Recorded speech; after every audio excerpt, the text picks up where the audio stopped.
When our best fur friends leave our world, many of us are left wanting one last scritch, one last hug, one last walk together. One Last Network is a space for pet guardians to honor their pets in their senior years and to cope with the days leading up to and after their passing. Here's your host, Angela Schneider, founder of One Last Network and Big White Dog Photography in Spokane, Washington.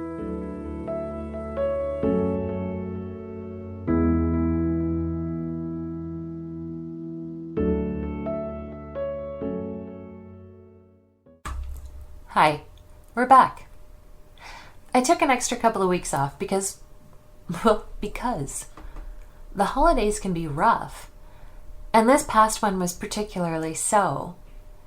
It all of a sudden hit me on Christmas morning that I miss my mom. But more than I miss my mom, I miss the relationship we could have had, maybe should have had. But that might be a topic for another episode. And it may not even be the right one for a podcast centered on pets. That's okay. I can always work that stuff out by writing. Oh, now there's an episode we need to do. Anyhow, I ramble. The other thing about the holidays that can just really suck when you've experienced a profound grief, like when you lose your best fur friend, we're expected to be joyful. Now, before the break, I reminded y'all that you don't have to participate in the trappings of the holidays if you aren't feeling it. You don't have to participate in the trappings of anything if you aren't feeling it. Luckily, I don't have to make a lot of those choices. We've done the same Christmas for the last several years. Friendsmas. My husband's longtime friends come down for a day of playing cards, prime rib, drinks, and merriment. We don't do office Christmas parties. We don't buy gifts for anyone. And generally, we just keep things pretty quiet. It's been that way for a long time. I do, however, miss those Tim Hortons gift cards that my mom would send me every year. They would come in handy for our trips to Canada from Spokane, Washington. We have one coming up, and I sure could use a handful of them for some Timbits. Shortly after I published that last episode on the holidays, I heard these words during a grief training webinar I attended. We're obsessed with happiness, but the real work isn't to be happy. It's to be alive. That quote comes from Los Angeles psychotherapist and author Francis Weller. I've sat with that thought for quite a bit these last few weeks, over whether being alive is possible without happiness, or if happiness is possible. In light of those last two episodes, one about managing the holidays and the other about self-care and healing the heart, it dawned on me that I'm not sure I know what the word joy even means. It's a simple word, really. 3 stupid letters.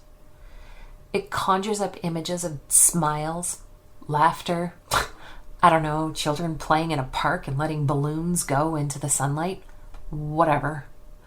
It seems silly, lighthearted, and yet that single 3-letter word echoes hollow in a brain that continues to work through the grief I've experienced in losing my dad, my mom,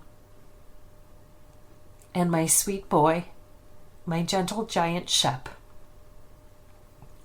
It isn't that I feel being happy betrays the pain that resides in my heart from their losses. I don't feel guilty for wanting to find happiness or joy or whatever it is. Although both of those are very real and very valid feelings we can have when we're in grief. Joy, as much as I can figure, is multifaceted and deeply personal, just like grief is. Grief and loss dig a hole in our hearts and leave us changed forever. They leave scars. And just by being awake, we can be subject to reminders of what we've lost, even years or decades later. Joy or happiness can be like a distant memory, a figure fading off into the distance in our brain's rearview mirror. We remember moments of it, times of laughter and merriment, but today they might seem like figments of our imagination.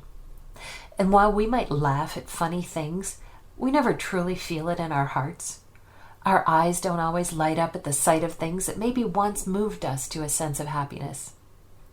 Happy feels nebulous, an amorphous blob that is difficult to define, impossible to embrace. Any positive emotions we may want to or choose to feel come to us differently, quietly, subtly, understated, all the while knowing that our losses are lying just below the surface. And we are met by friends, family members, acquaintances who don't understand the depth of our loss, especially when it comes to our pets. We've often discussed on this platform the idea of disenfranchised grief, one that is not accepted by society at large, because our companion animals aren't viewed as equal value to that of a human. They want to fix us when grief is not something to be fixed. They want to make us feel better because, well, I guess if we don't become joyful and happy again, we're going to suck to be around. Megan Devine writes in It's Okay That You're Not Okay that the cult of positivity does us all a disservice. It leads us to believe we're more in charge of the world than we are and holds us responsible for every pain and heartbreak we endure, she says. It sets up a one false move world in which we must be careful not to upset the gods or karma or our bodies with our thoughts and intentions. It co-opts tools of comfort and liberation by forcing them into the service of denial and self-deception.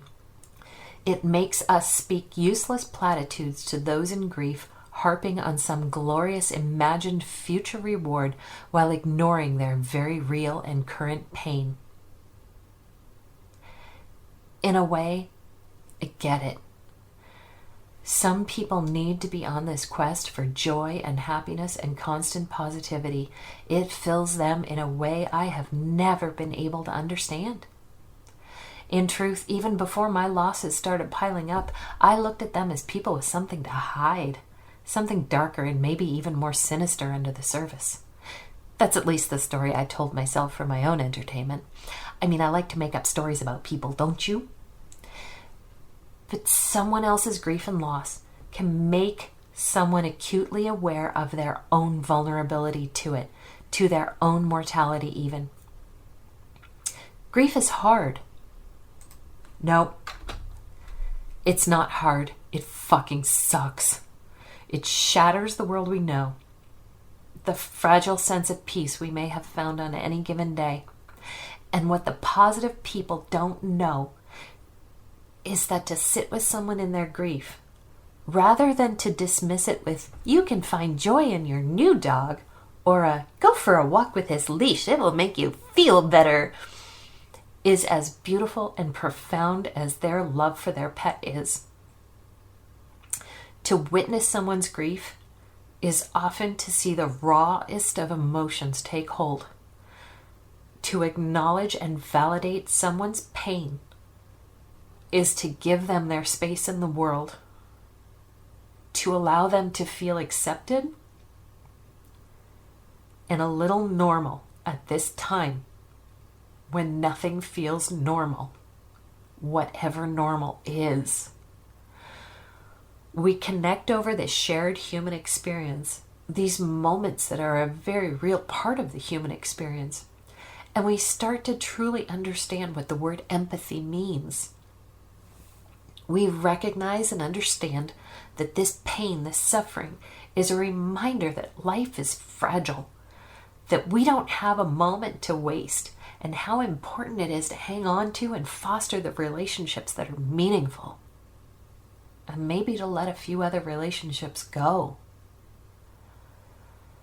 And after all that, you might be thinking, okay, fine, yeah, but what do we do about it? Okay, first off, remember, you are not a bug in the system that needs to be fixed. We can, however, do a few things to get us closer to a place where we might let the laughter and happiness hit us deep in the feels again. 1. Acknowledge what you're feeling and that everything has changed. Your routine has been upended. No more walkies, no more barks for dinner, no more pacing for potty time, no more snuggles and scritches and belly rubs. 2. Give yourself permission to feel this emptiness. Give it a name and take power in noting that it exists. Ignoring it gives it power. 3. Redefine what joy and happiness mean to you. Someone else's definition of it is gonna suck, especially if they try forcing it on you with platitudes and empty expressions of sympathy. 4. Find moments of gratitude. They could be in the simplest of things: the warmth of the sun on your face, the treat of a Big Mac and an extra large Coke, aka Angela's hangover meal, the support of a good friend. These will give us ways to redefine and cultivate our own sense of happiness. 5. Be patient with yourself. This shit takes time. Months, years, decades. I'm recording this on the 28th anniversary of my father's death. I still have moments of grief for him. I still have moments of grief for Shep, who's been gone for 10 years this August. 6. Create something. Write, paint, draw, whatever outlet you find that allows you to express your deepest feelings in a nonverbal way. You don't even have to be good at this stuff. No one ever has to see it. Creating allows us to feel agency, a little power in shaping our own narrative, giving life to something new in the face of our loss. 7. Seek support. I know I'm going to start to sound like a broken record, but without good support, we are left to navigate this journey alone, unacknowledged and unvalidated. Our grief may never seem real. Find someone in your sphere who gets it. Reach out to Beth at honoringouranimals.com or drop me a DM on Instagram or Facebook. It's entirely possible that joy and happiness are not impossible to rediscover. Their definitions, however, are different after the incredible pain you're feeling after losing the deepest, most unconditional love you've ever felt. Let those positive people go off on their own journey, while they ignore the pieces of us that make us us now. While we're putting those pieces back together to try and feel whole again, we can find moments of contentment and peace for what our lives are like now. Eventually, those may become joy again, or not. But for now, contentment is all right with me. I'm Angela Schneider, owner of Big White Dog Photography in Spokane, Washington, and your host at One Last Network, signing off to go get some Bella snuggles. Listen to One Last Network on whichever podcast platform you prefer. We're on Spotify, Apple, and Amazon. Don't forget to hit follow or subscribe so you don't miss an episode. And if you have a friend who might be interested in our content, make sure you share us with them. Thanks for listening.